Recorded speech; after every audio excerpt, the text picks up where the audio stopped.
Well, let's go live to the White House, where NBC's Kristen Welker's been following this developing story. So, Kristen, lots of opinions today. What are you hearing from the White House?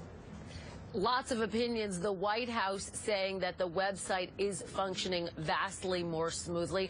Jeffrey Zients, who was put in charge of fixing healthcare.gov, saying today that it is night and day from where it was on October 1st. And I'm quoting there, Alex.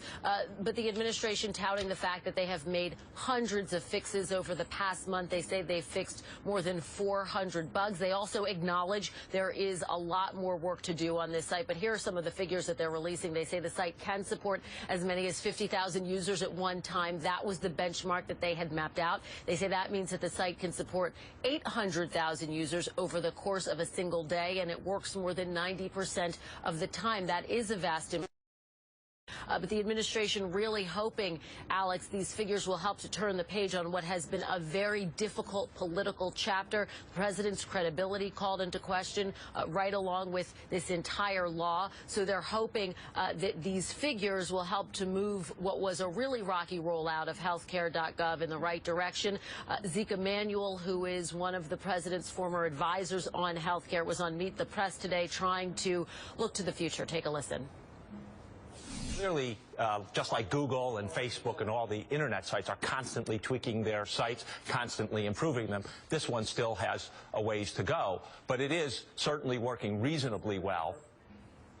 But, Alex, a lot of questions remain reasonably well. Doesn't necessarily mean that it is working well enough. One question that tech experts have, how quickly are these 50,000 users going to be able to make it through the website, going to be able to actually enroll? And then there's that other big deadline looming, December 23rd. That's when folks have to enroll in order to get coverage by January 1st. The website's going to get flooded when you get closer to that date. So the question is, how many users will it be able to support at that time? We expect to get raw figures on the number of people who have enrolled from this administration over the next several weeks. Alex. All right, NBC's Kristen Welker at the White House. Thanks, Kristen. Thank you. Well, joining me now, Democratic Representative Dan Kildee of Michigan. He is also on the Financial Services Committee.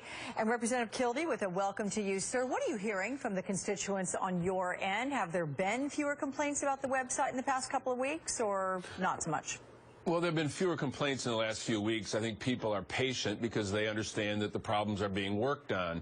For the most part, the people that I talk to back home, they just want to have this thing work. They're anxious to see the benefits of the Affordable Care Act apply to them, and they just want it fixed. They don't, most of the people that I talk to, they're not part of this political wherein the Republicans have tried to make this a referendum on the president. They just want to see the Affordable Care Act implemented in a way that works for them. So you think that once all is said and done, and once it's up and running, that this is not something that's going to stay in the minds of voters, this really botched rollout, that people say, finally it's done, let's move past it? Well, I don't think we can erase the fact that the rollout was not handled the way it ought to be, and nobody can excuse that.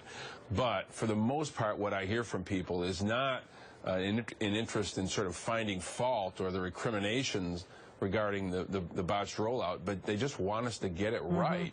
And I think that's what we see now. I mean, it's not perfect, but it's certainly much better than it was when it rolled out on October 1. Sounds like they're taking a practical approach. They just want it to work, which makes sense. Right. Republican Mike Rogers from Michigan was on the morning talk shows today talking about the Affordable Care Act. Let's take a listen to part of what he said. Here's the problem. You have 15% of the population didn't have health insurance when this started, roughly, and we think that number was high. We think it was closer to 10.